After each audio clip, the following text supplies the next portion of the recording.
Dangers of hard sovereignty. The Hindu. The developments of February 3, 2021 mark the crystallization and popular production of a new posture in India's engagement with the world, that of hard sovereignty. The posture delivers a firm message: outsiders have no stake in India's internal affairs, especially as it undergoes profound and rapid changes, some of which are deeply disturbing. The posture is unprecedented and dangerous. We will do disservice to ourselves if we endorse it. And policy informed by it will expose inconsistencies in our external relations. New posture. Over the past 18 months or so, the establishment had been regularly fielding international criticism and expressions of concern on domestic developments such as the changes within Jammu and Kashmir, the Citizenship Amendment Act (CAA), National Register of Citizens protests and the ensuing Delhi riots. One of the elements in its reactions was the assertion that these were India's internal matters which its democratic polity was capable of resolving. The references to internal affairs conspicuously foregrounded the domestic dimension of the state's sovereignty. Against this backdrop came the press statement by the External Affairs Ministry on February 3.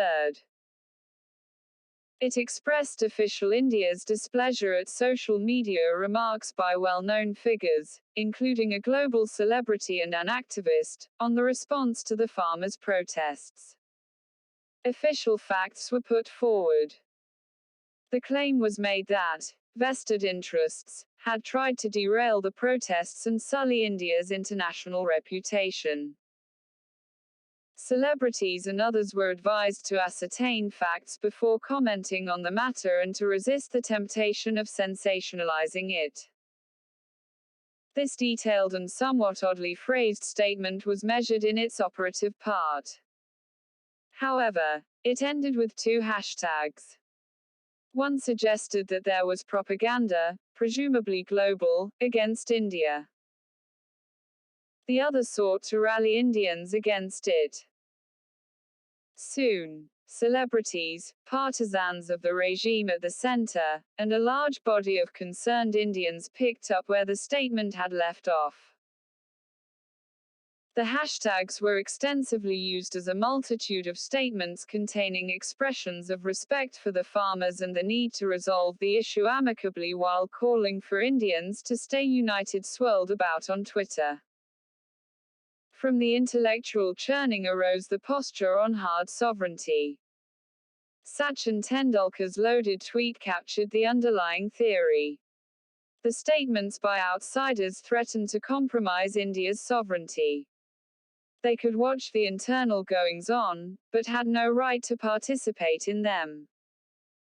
Only Indians could decide for India, and they had to remain united as a nation. Tendulkar had drawn the boundary line. The posture had been popularly produced. India has jealously guarded its sovereignty since independence. However, its past sovereignty posture was deployed towards progressive goals.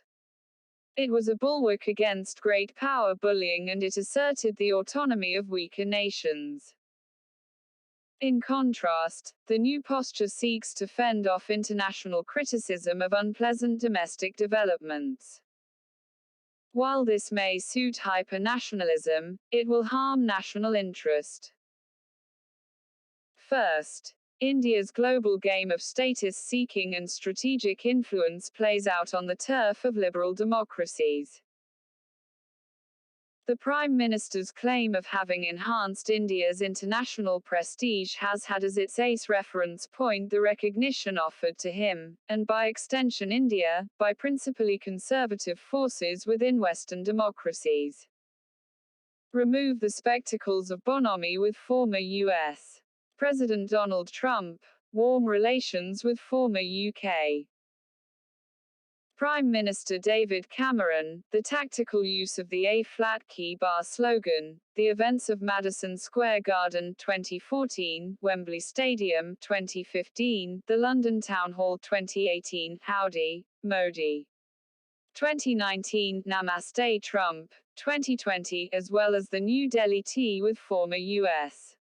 President Barack Obama and the claim weakens.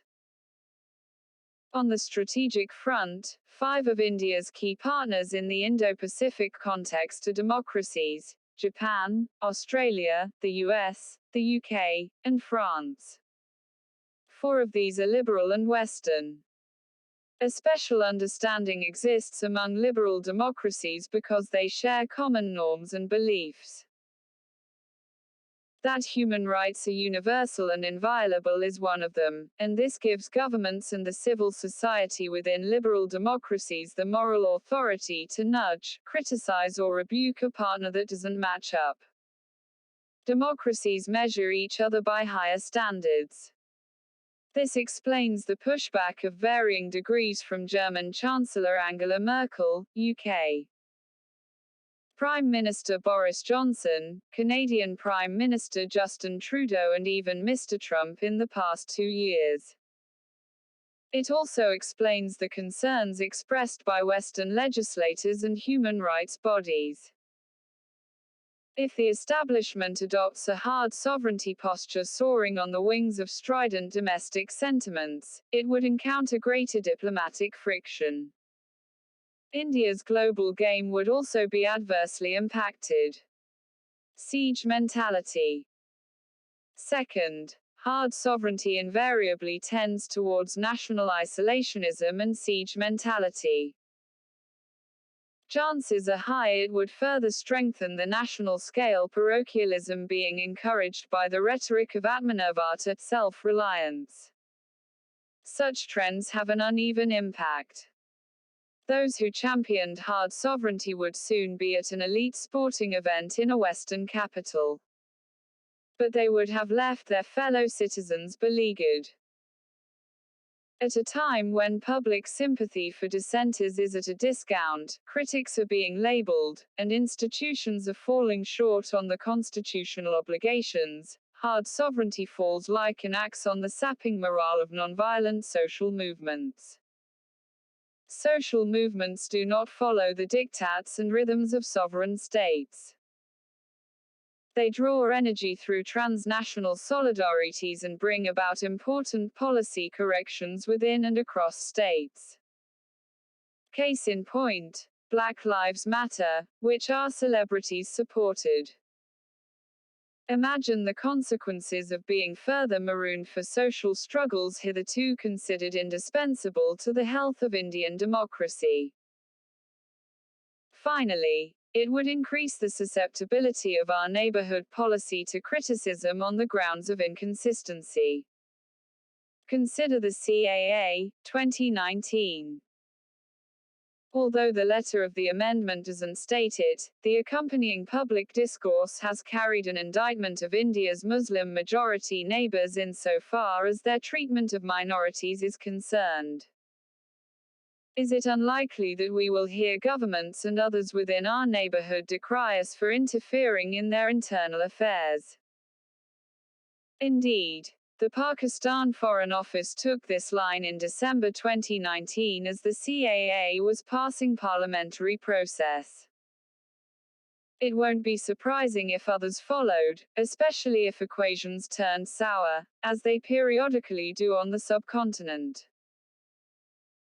Consider also how it would undercut the effectiveness of what is principally a tactical arsenal even if it is grounded in facts, pointing out the dismal human rights situation in Balochistan to the liberal democratic world. If we are discomfited at expressions of solidarity with protesting farmers, why should the international liberals offer us traction? India's reputation had long been the soft power capital it deployed to meet its hard power shortfall as it pursued its international ambitions. As that reputation suffers, the country's options lessen and effectiveness shrinks. Scarcely a welcome development for a Leading power. We must counter interventionist remarks coming from vested interests. But we must be discerning as well, for some critics may mean well. Atul Mishra teaches international relations at Shiv Nadar University. Views are personal.